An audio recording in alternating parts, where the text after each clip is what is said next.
Hello दोस्तों, welcome to back your YouTube channel goal PhD arts and में आप सभी का बहुत बहुत स्वागत है। जानते हो, हम सभी लोग आजकल क्या है ना कि हम लोग ऑनलाइन क्लास, ऑफलाइन क्लास, महत्वपूर्ण बिंदु और उस महत्वपूर्ण बिंदु के चक्कर में हम लोग सबसे महत्वपूर्ण चीजें खो बैठते हैं। अब अच्छा लग रहा है ना? ठीक है, तो हम लोग महत्वपूर्ण चीजें पकड़ने के चक्कर में बहुत कुछ चीजें जो है वो हम लोग खो देते हैं।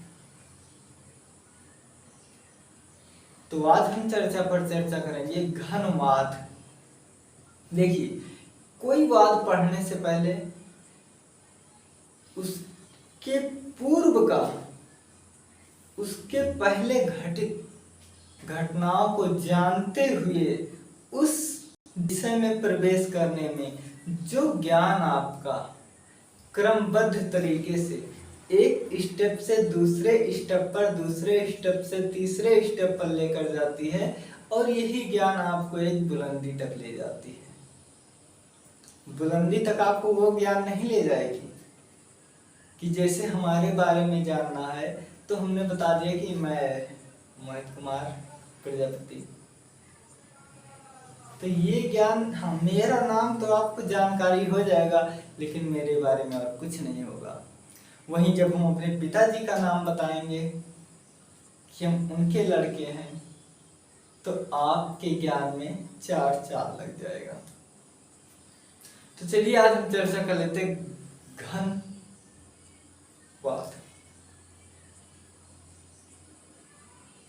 ठीक है, आज हम चर्चा करेंगे घनवाद कब चला था। तो देखिए, हमारे जो अध्यापक लोग हैं, गलती किसी की नहीं है क्योंकि किताबें इतनी विस्तृत हैं कि उसमें जो है सब कुछ लिखाना संभव नहीं है। तो वो हम लोगों को जो है मुख्य मुख्य तथ्य लिखा देते हैं, समझा देते हैं और हम उसी को पढ़ते हैं, अनुसरण करते हैं, बाकी चीजों पर ध्यान नहीं देते क्योंकि हम और आप जो है एक सिर्फ परीक्षा के बिंदु से पढ़ना चाहते हैं। लेकिन वहीं जब हम एक जानकारी के पर्पस से पढ़ते हैं तो वो हमें बहुत आगे जानकारी लेकर जाती है, हमें बहुत विस्तृत जानकारी हो जाती है। तो घनवाद में यहाँ से नहीं शुरू करूंगा कि घनवाद का उदय जो है 1907 में हुआ था, बिल्कुल नहीं। घनवाद के पहले हम लोगों ने फाववाद पढ़ा था। देखिए, यही से चीजों को आप पकड़ना सीखिए। सेजान, पाल सेजान, आप जानते हैं सेजान उत्तर प्रभाववादी कलाकार हैं जिनमें से सेजान, वांगोंग और पाल गागिन तीनों उत्तर प्रभाववाद के हैं। उत्तर प्रभाववाद के पाल सेजान ने एक चित्र बनाया था, 3 स्नान मग्नाएं। ये 3 स्नान मग्नाएं चित्र कब बना था? उत्तर प्रभाववाद में बना था। लेकिन ये फाववाद जब चला तब हेनरी मातिस ने उनके इस चित्र को जो है खरीद लिए।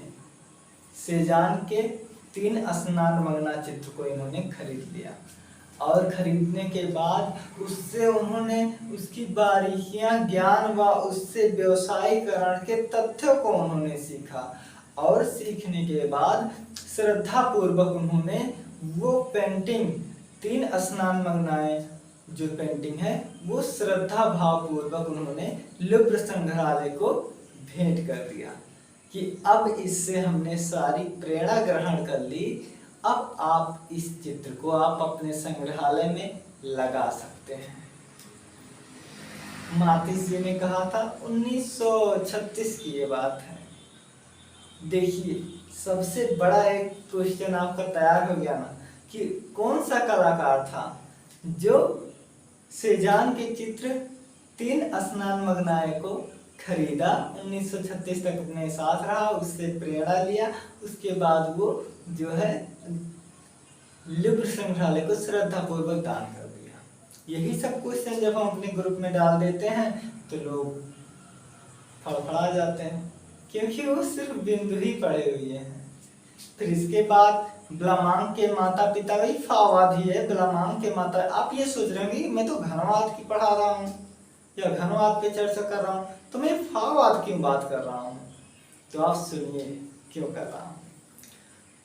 तो दूसरे जो कलाकार हैं ब्लामांक, ब्लामांक के माता पिता म्यूजिशियन थे। ये कहते हैं कि मैं जन्मते ही संगीत सुना हूँ, मेरा जन्म ही संगीत में हुआ है। जन्म, युवावस्था, तरुणावस्था, सारी अवस्थाओं को हम संगीत में ही पिरोकर पार किए हैं। ब्लामांक जी यही इन्होंने कहते हैं। देखिए जब ये लोग बड़े लोग थे तो जब ये लोग जाते थे सीखने तो वहां से जो है उनके गुरु लोग ले जाकर अच्छी अच्छी जगह, अच्छी अच्छी पेंटिंग, अच्छे अच्छे संग्रहालय को दिखाते थे। तो ब्लामांक ने कहा, एक और क्वेश्चन है आपका बहुत इंपॉर्टेंट है। ब्लामांक ने कहा था कि मैं किसी संग्रहालय की सीढ़ियों पे पैर रखने से अच्छा एक वेश्या के घर में जाना पसंद करूंगा। उन्होंने कहा कि मैं किसी संग्रहालय की सीढ़ियों पे चढ़ने से अच्छा मैं किसी धंधा करने वाली वेश्या के घर जाना पसंद करूंगा। कथन कारण बहुत इंपॉर्टेंट है। फिर इस चीज को लेकर जो है बहुत, जैसे आजकल मीडिया वाले हंगामा कर देते हैं, वैसे उन दिनों भी था। अरे भाई बहुत ज्यादा की बात थोड़ी है, ओके बहुत ज्यादा की बात थोड़ी है। 36 की बात है, आप 60 घर रख लो और 20 80 85 साल की बात है ना। हाँ तो देखिए, तो इस बात को संशोधित करते हुए कहा, उन्होंने कहा कि मैं किसी संग्रहालय, किसी कलाकार या उसके चित्रों की कोई मैं विस्मता नहीं भर रहा हूँ, मैं कोई बुराई नहीं कर रहा हूँ। मेरे कहने का यही मतलब है कि अगर आप, मेरा कहने का यही मतलब है कि अगर आप मान लो, अगर आप, जैसे एक कवर है मेरे बुक का, ठीक है, तो जैसे आप मान लो ये किसी कलाकार की पेंटिंग है, तो जब आप इसे देखोगे तो आप इसकी तरफ आकर्षित होगे, और जब आकर्षित होगे तो इसके टेक्निक वोक्निक को आप सीखना चाहोगे। और जब आप कोई चीज सीखते हो, कोई चीज को देखकर, तो वहीं आपका विवेक की जो स्वतंत्रता होती है वो भंग हो जाती है। ये सफाई दिए थे ब्लामांक ने। अब देखिए, यही ब्लामांक जब फाववाद से हटे तो इन्होंने, इन्हीं, देखिए ध्यान दीजिएगा, इन्हीं लोगों जो कलाकृतियों को आगे बढ़ाया था, वही कलाकृतियां आगे चल के घनवाद का रूप धारण कर लेती हैं। ठीक है, घनवाद का रूप धारण कर लेती हैं। फिर देखिए, घनवाद का रूप धारण कर लेती हैं। मातिस का एक चित्र है, ठीक है, मातिस का एक चित्र है, बहुत अच्छा चित्र है। क्या है बताइए?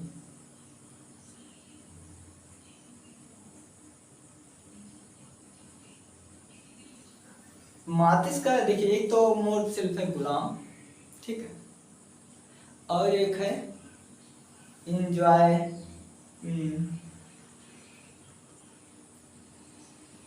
जॉय ऑफ करके अभी हम बता दे रहे हैं, याद आ जाएगा। तो देखिए, इन जो मातिस का जो चित्र था ना, देखिए सेजान के चित्रों से प्रेरणा लिए मातिस, और मातिस की कलाकृतियां जब फाववाद अपने औन्नत पे आ गया तो उसी से प्रेरणा लेकर वही कलाकार उसी कलाकृतियों को एक खंडों में बांट दिए, और वो घनवाद का उदय वहीं से माना गया। फिर 1907 ईस्वी में घनवाद, क्या घनवाद का जो प्रथम चित्र बनाए थे, ठीक है, किसने बनाया था? पिकासो जी ने बनाया था। अब पिकासो जी का जो जन्म है वो 1881 ईस्वी में मलांगा गांव में हुआ था, स्पेन के मलांगा गांव में हुआ था।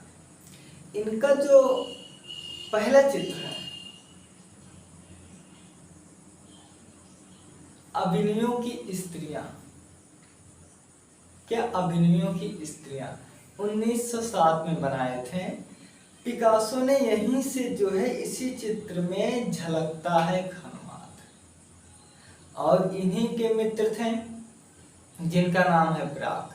ये दोनों साथ साथ काम करते थे, तो इन दोनों की कलाकृतियां इतना मिलजुल गई थी कि साधारणतः जो है दोनों में तुलना करना, अंतर करना बहुत जोखिम हो जाता था।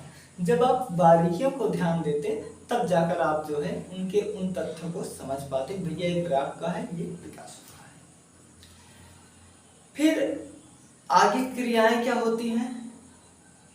ये कला दो भागों में बढ़ जाती है, एक संश्लेषणात्मक घनवाद होता है और एक विश्लेषणात्मक घनवाद।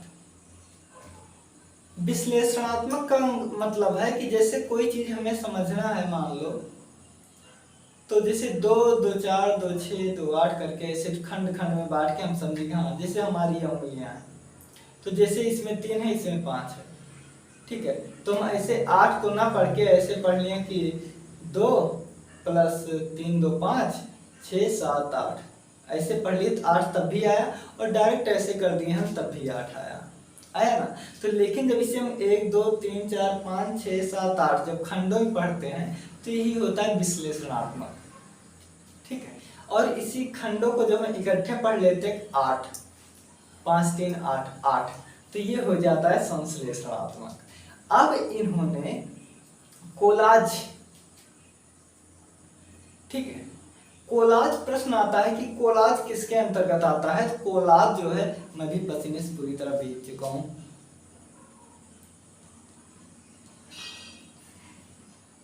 ठीक है, बड़ी गर्मी लग रही है।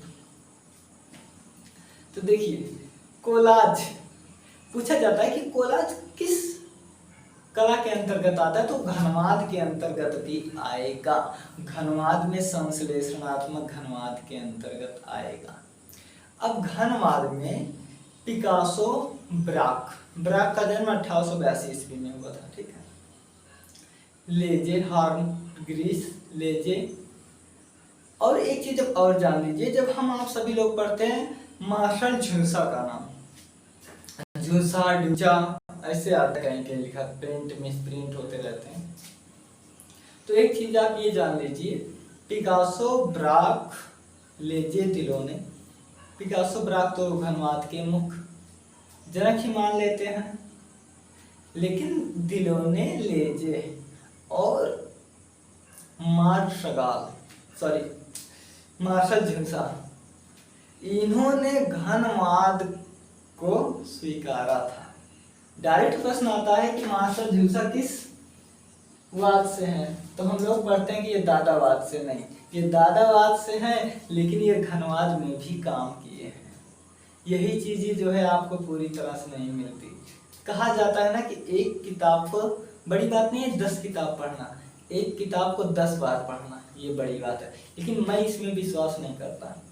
मैं कहता हूँ, देखिए, एक किताब आप 100 बार पढ़ लो, लेकिन उस वही कंटेंट आप समझोगे। लेकिन अगर 10 किताब, मैं कहता हूँ अगर ना 10 बार पढ़ो, अगर 10 किताब आज 5 ही बार पढ़ गए ना, तो 10 किताब जितने कलाकार के 10 कलाकार पूरी पूरी आप जीवनी पढ़ लेते हो, उसका संघर्ष पढ़ लेते हो, उसका 30, 35, 40 साल का एक्सपीरियंस पढ़ लेते हो। ठीक उसी तरह जिस तरह हम यहाँ पर बोल रहे हैं, तो ये मैं एक दिन की बात नहीं है, मैं अभी तक जो पढ़ाई किया हूँ वो सब चीजें इसमें समाहित है कहीं ना कहीं। और बाकी अगर हम रट्टू विद्या की तरह चलते हैं, तो घनवाद का जो उदय हुआ था 1907 में हुआ था, और 1925 तक चला था। 1900 से 1904 तक चला था आपका ब्लू पीरियड, जिसे नीला अवधि कहते हैं। उसके बाद 1904 से 1906 तक चला था पिंक पीरियड, जिसे गुलाबी